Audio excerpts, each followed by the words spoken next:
Hola, hola, espero que estén muy bien. El día de hoy otra vez los estoy acompañando con depresión infantil y hoy vamos a estar revisando el tema de diagnóstico diferencial y comorbilidad con el DSM-5. Así que los invito a que estén muy atentos a toda la información. Para comenzar, les traigo un ejemplo de un extracto del libro de Miguel de Zuviría, quien ha trabajado bastante con depresión y suicidio en adolescentes y niños.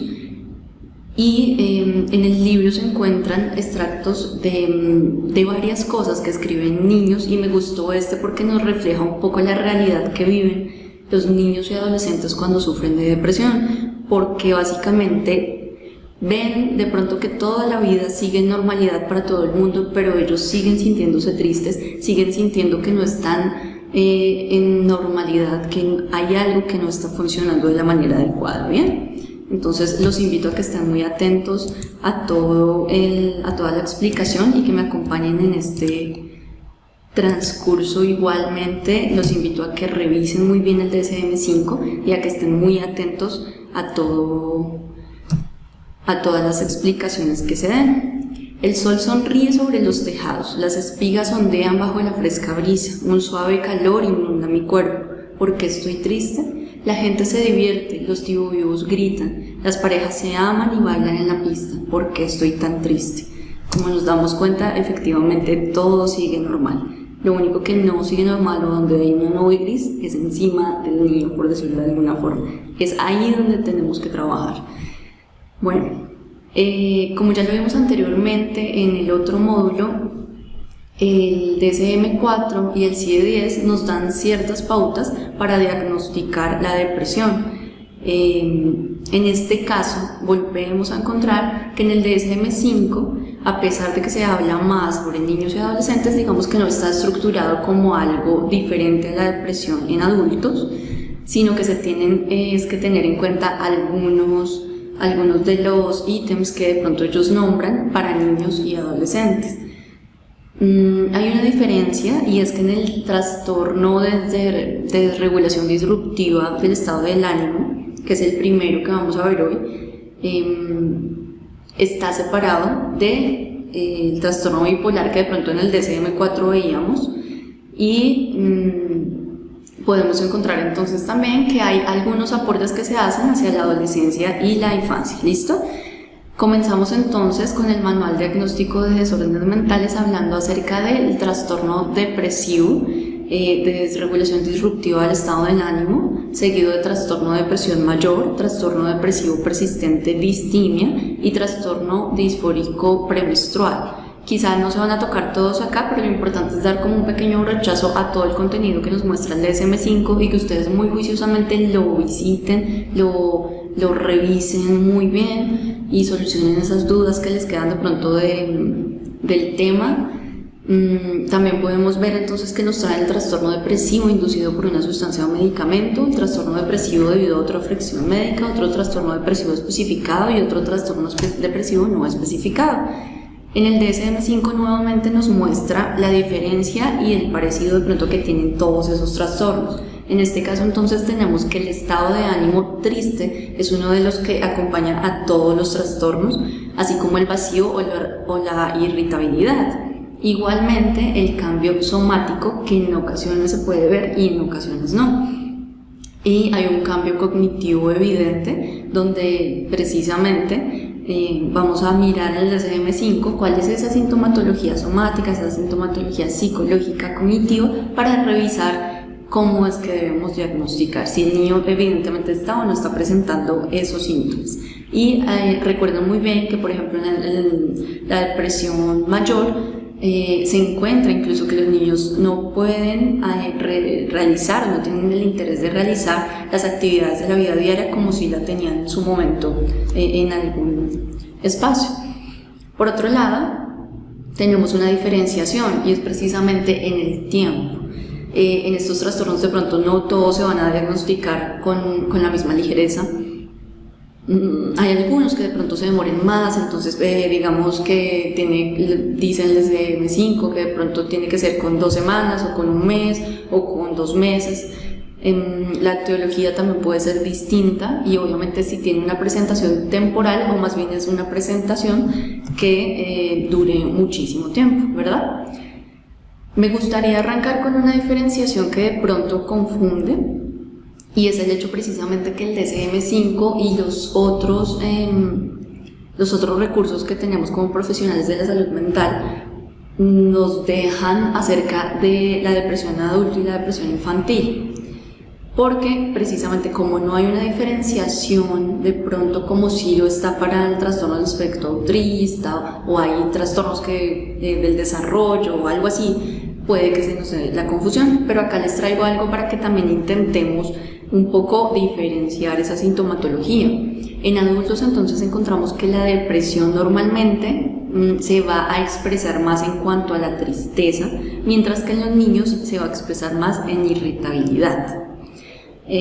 Así como en adultos, por ejemplo, el ánimo suele ser más uniforme. De pronto entonces vamos a tener esa tristeza, siempre va a ser algo que continuamente va a estar, mientras que en los niños puede ser más fluctuante. Además, recordemos que los niños pueden estar entrando a una etapa de preadolescencia, de adolescencia, donde obviamente el cambio hormonal también va a agregar algo más y es precisamente ese cambio de ánimo, ese cambio hormonal, donde no solamente la fluctuación anémica se va a relacionar con la depresión, sino incluso también con esa crisis normativa. Por otro lado, los adultos van a presentar trastornos del sueño, así como los niños, solamente que en esta ocasión puede que los adultos no lo presenten más con el insomnio, mientras que los niños pueden tener más exceso de sueño. Por lo tanto, podemos encontrar muchos niños que se están durmiendo en el horario de clase y que si, por ejemplo, lo unimos con irritabilidad y con desinterés, ahí vamos a tener que ahondar más y averiguar más qué es lo que está sucediendo. Por otro lado, la somatización puede que en los adultos sea un poco menor, mientras que en los niños sea más. Hay mayor queja frente a los dolores de las articulaciones, dolores de cabeza, dolores de estómago, y entre más pequeños sean, quizás se van a quejar mucho más de los dolores que están sintiendo. En los adultos se puede dar un comportamiento menos violento, por lo que les digo, está un poco más ligado hacia la tristeza, mientras que en los niños puede ser un poco más violento. Y nuevamente, si lo unimos a la adolescencia, por ejemplo, pues va a tener mucho que ver uno con el otro.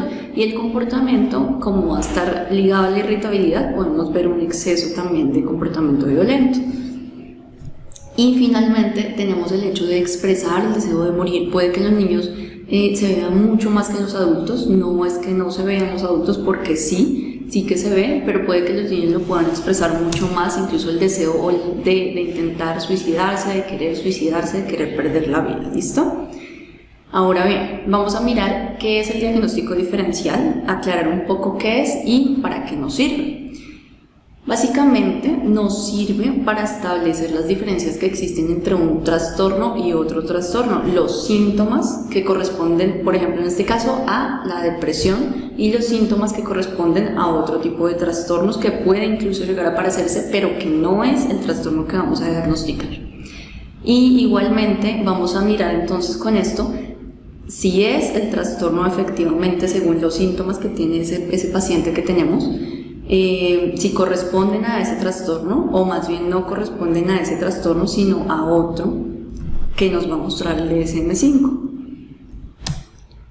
Y por otro lado, la comorbilidad. Cuando hablamos de comorbilidad, así como lo vemos en esos circulitos, básicamente hace referencia a que la A, B y C pueden estar intercalados, ¿cierto? Un poco a que pueden jugar juntos. En este caso, cuando hablamos de trastornos, puede que haya presencia en un mismo paciente de varios trastornos. Y pues pueden ser trastornos que acompañan al trastorno primario. Por ejemplo, en este caso vamos a diagnosticar depresión, pero pueden haber otro tipo de trastornos que también acompañan a este trastorno primario, o incluso pueden ocurrir al mismo tiempo que el trastorno primario o después del trastorno primario. Hay algo importante, y es que definitivamente pues va a complicar no solo el diagnóstico sino también el tratamiento, porque precisamente vamos a mirar qué es lo que tenemos que trabajar con ese niño, con esa niña, y si no solamente tiene depresión, sino que por ejemplo tiene algún añadido como un trastorno de aprendizaje, pues vamos a ver cómo unirlos, cómo ayudar a que ese niño salga de toda su etapa o de todo su episodio depresivo, y además fortalecer, de pronto optimizar habilidades para que también sobrepase este trastorno de aprendizaje. Listo, vamos a comenzar por el trastorno de desregulación disruptiva del estado de ánimo. Lo primero que hay que tener claridad es que el primer diagnóstico no se debe hacer antes de los 6 años o después de los 18 años. Está solamente en ese rango de edad.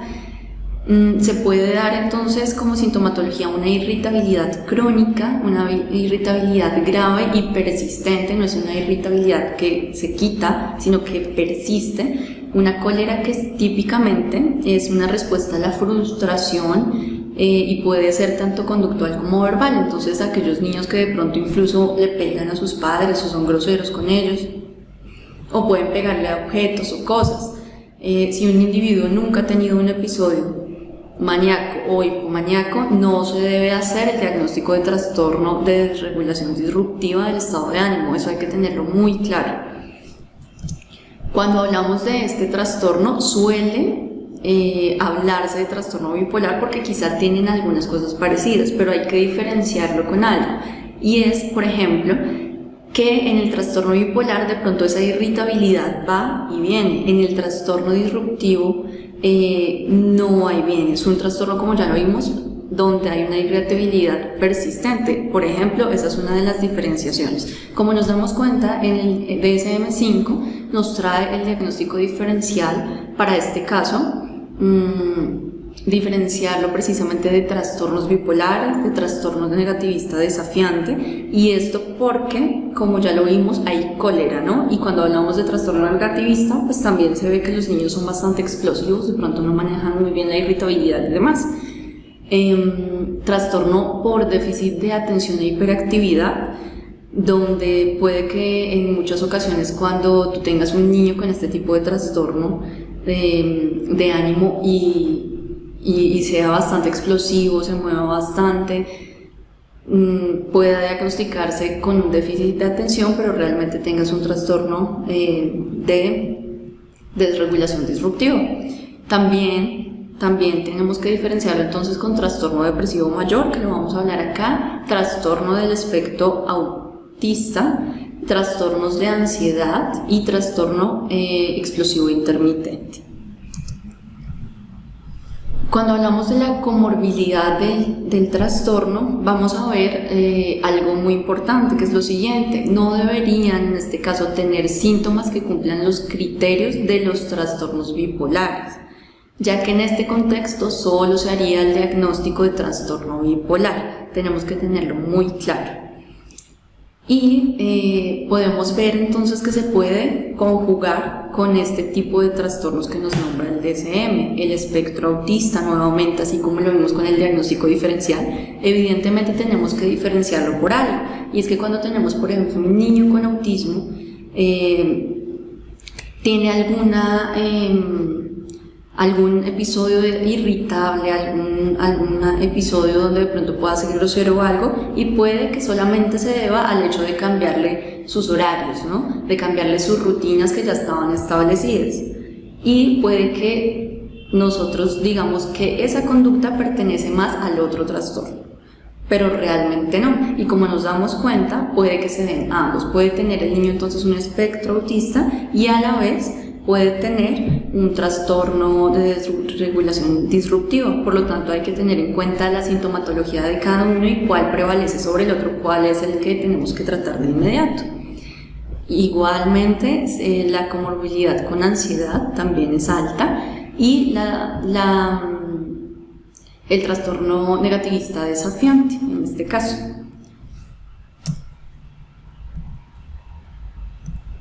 Listo, ahora vamos a ver cuando hablamos de depresión mayor, qué es lo que tenemos que tener en cuenta. Ya habíamos revisado en un anterior módulo acerca de la depresión mayor que hay un alto riesgo suicida, ¿verdad?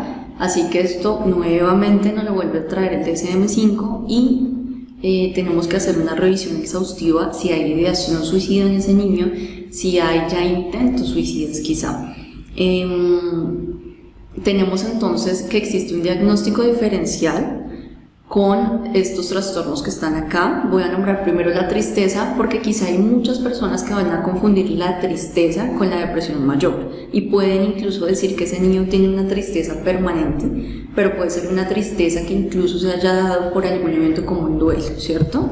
Así que tenemos que hacer la diferenciación. En este caso, si por ejemplo vamos a tener un niño que ha perdido a un ser querido, una mascota, y tenemos que mirar si tiene o no efectivamente un trastorno de depresión mayor, vamos a revisar este tipo de diferencias. Primero, si en el duelo el sentimiento que se vive es de vacío y pérdida, que es algo normal o natural en el duelo, o si más bien tiene un estado de ánimo deprimido, persistente y una incapacidad de esperar algo a futuro, una incapacidad para ser feliz, porque puede que incluso lo manifiesten o incluso haya dejado de lado todas esas actividades que de pronto le agradaban, que puede ser normal hasta algún punto, pero que esté acompañado por la tristeza, el vacío y la pérdida y no permanezca pues mucho tiempo, ¿no?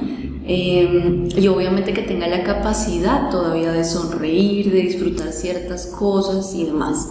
Por otro lado, algo normal del duelo es que generalmente se presenta una preocupación vinculada a los pensamientos, a la culpa, a los recuerdos incluso del difunto, del ser querido que se fue.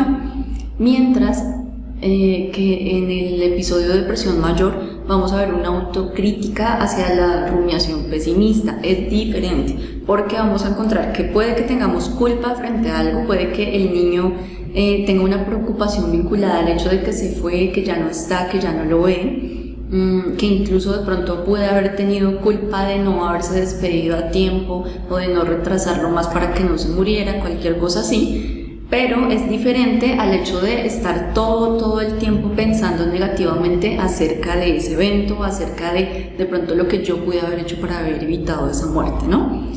Porque entonces ya está haciendo que también su pensamiento solamente se enfoque en lo malo, en lo negativo y que no sea algo que lo deje avanzar en este proceso de duelo. Por lo tanto, ya podríamos estar pensando que tiene una depresión. Por otro lado, la autoestima en el duelo se conserva, independientemente de que la persona esté pasando por un dolor muy grande. En general, la autoestima está conservada. La autoestima, autoimagen, autovaloración, autoconcepto, todo está conservado. Mientras que puede que en un episodio de depresión mayor ya sean frecuentes todos los sentimientos de no valer para hacer las cosas que anteriormente se hacían. Recordemos que uno de los síntomas principales es que la persona ya no puede hacer todo lo que hacía con tanta satisfacción, o incluso ya ni siquiera que era, por ejemplo, levantarse de la cama para hacer sus actividades de la vida diaria.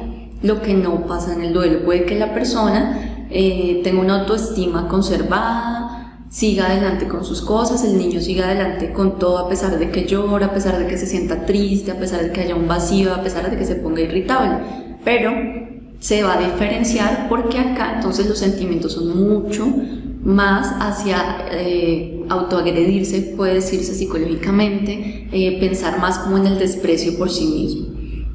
Igualmente, cuando hablamos del duelo vamos a tener la diferenciación en cuanto a los pensamientos acerca de la muerte, porque puede que en el duelo los pensamientos que normalmente se dan en todos los seres humanos y por ejemplo en el niño va a ser precisamente de quererse reunir con esa persona que se fue, con ese alguien significativo que ya no está acá. Pero en un episodio de depresión mayor los pensamientos pueden ser más enfocados en el valor de la vida propia, no en la del otro.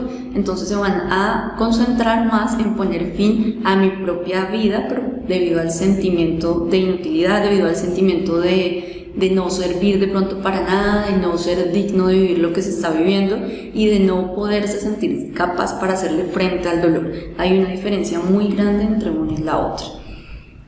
Ahora bien, también nos invitan a revisar entonces la diferenciación con trastorno de adaptación de ánimo deprimido, el trastorno por déficit de atención e hiperactividad, los episodios maníacos con ánimo irritable o episodios mixtos, el trastorno de humor debido a otra afección médica y finalmente el trastorno depresivo o bipolar inducido por sustancias o medicamentos. Como nos damos cuenta, hay una amplia gama de trastornos que tenemos que saber diferenciar para no cometer el error de diagnosticar mal, porque asimismo el tratamiento no iría enfocado en lo que debe, ¿verdad? Bien, ahora cuando hablamos de la comorbilidad, encontramos que la depresión mayor se une con todos estos. Tenemos el trastorno de pánico, tenemos el trastorno obsesivo compulsivo, la anorexia nerviosa, el trastorno relacionado con sustancias y la bulimia nerviosa, también el trastorno límite de la personalidad. Recordemos que incluso el trastorno límite de la personalidad se puede ver en niños muy pequeños desde los 6 años de edad.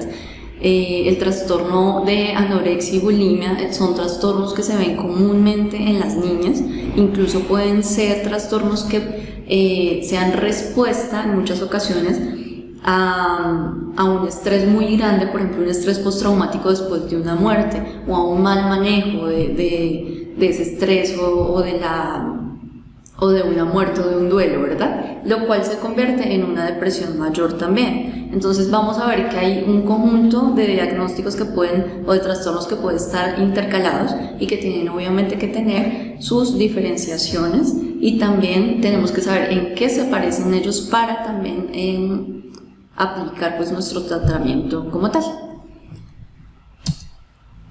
Ahora, cuando hablamos del trastorno depresivo persistente, tenemos que verificar entonces que no haya una cierta relación con el trastorno depresivo mayor, y es que cuando vemos la diferenciación que tenemos que hacer en el trastorno depresivo mayor, encontramos que es un trastorno donde los niños efectivamente van a sentir mucha sintomatología del trastorno depresivo persistente, pero esa palabra persistente nos está diciendo precisamente que es un trastorno que persiste, ¿verdad? Es un trastorno que es muy duradero, así que tenemos que tener cuidado en esta diferenciación en el tiempo del trastorno depresivo mayor y en el tiempo del trastorno depresivo persistente, que precisamente nos los da o nos los indica el DSM-5. Es más conocido como distimia. Recordemos entonces que puede ser de inicio temprano, un inicio que se puede dar entonces en la infancia, en la adolescencia o en la juventud. El rasgo principal es el ánimo, el estado de ánimo deprimido, o sea que ya tenemos una tristeza bastante intensa asociada a muchas de las otras sintomatologías que vimos en el anterior módulo. Y es un estado del ánimo que aparece la mayor parte del día, o sea que no varía como por ejemplo lo teníamos en el primero, ¿verdad? Sino que es la mayor parte del día, y al menos, esta es la diferenciación que tenemos que hacer también, es durante un año en los niños y en los adolescentes. Quizá la depresión mayor entonces nos dicen que puede ser 2 semanas o menos, pero aquí tenemos que verificar que sea en este espacio, en este tiempo. Por otro lado, los pacientes cuyos síntomas cumplan con el criterio de trastorno depresivo mayor durante 2 años se deberían diagnosticar como trastorno depresivo persistente, además del trastorno depresivo mayor. Eso quiere decir que se hace casi un solo diagnóstico, ¿sí? No lo vamos a ver como separado, sino un solo diagnóstico, y precisamente porque tenemos un trastorno depresivo mayor que de pronto ya se ha ido repitiendo, ya se ha ido diagnosticando varias veces, por eso va a quedar como trastorno depresivo persistente, pero se va a manejar como 2 en 1. Listo. Ahora tenemos entonces los trastornos psicóticos. Tenemos que hacer una diferenciación también al momento de diagnosticar con el trastorno depresivo bipolar debido a otra afección médica. Nuevamente, como se dan cuenta, se repiten un poco. El trastorno depresivo bipolar inducido por sustancias o medicamentos, y el trastorno de la personalidad. Recordemos que incluso vamos a tener que revisar, por ejemplo, el trastorno límite de la personalidad, el trastorno de la personalidad en niños y adolescentes, porque no solamente van a estar entrando en esa etapa adolescente donde todo cambia, donde hay un vuelco a toda su existencia, por decirlo de alguna manera, sino que ellos están también formando una identidad su corteza frontal todavía no ha terminado el trabajo. Entonces estamos teniendo personitas que apenas están como iniciando en esa maduración cognitiva, en esa maduración de pensamiento concreto y demás. Por lo tanto, vamos a verificar muy bien toda la sintomatología, en este caso de un trastorno de personalidad, y hacer la diferenciación con el trastorno de distimia. Hay algo a tener en cuenta, y es que existe un mayor riesgo en este trastorno de comorbilidad psiquiátrica en general, o sea que podemos tener varios trastornos que vayan asociados con el trastorno de la distimia. Y por otro lado, el trastorno de personalidad, el trastorno de ansiedad y el abuso de sustancias. Desafortunadamente muchos chicos, incluso por esa misma tristeza o ese mismo estado deprimido persistente, porque recordemos que es algo que puede durar un año, puede durar mucho tiempo, busca salidas, ¿no? Y una de las primeras salidas precisamente es aquello que incluso me hace escapar de mi mismo dolor. Por lo tanto, buscan alcohol o sustancias que les puedan evitar toda esa complejidad.